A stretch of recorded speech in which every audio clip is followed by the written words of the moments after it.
The tax clinic here at UDC Law primarily focuses on giving representation to low-income residents that are experiencing tax liabilities or any type of tax controversy with the IRS or a DC or a Maryland taxing agency. Helping clients when they did have money that was owed to the IRS, helping them seek relief, maybe a collection alternative to try to alleviate that burden.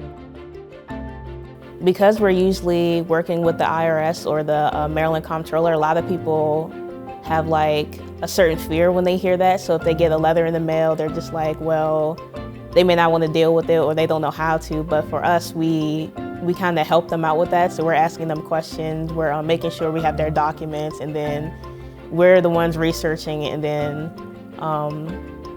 helping them figure out what they have to do to try to resolve their issue.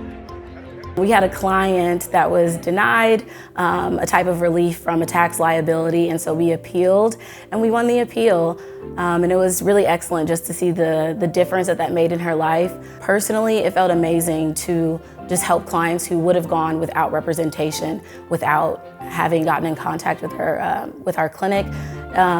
It's crazy that someone could have to represent themselves against an entire government agency and having no legal background or tax background. So when I was in tax clinic, we had just a real world situation where parents are no longer together, so it's just who claims the child. And then if you claim the child and then you couldn't claim the child, then it becomes an issue later on your tax form if you claim their tax credit and things like that. So then they get disallowed, which basically means to remove. And then it's now you owe money when you wouldn't have. As students, it makes us more marketable going into a legal profession because we have this unique experience and skill set that clinic provided us, but it's also what sets UDC Law apart. Any student that's considering UDC Law, you should know that you're gonna get something here that you can't get anywhere else.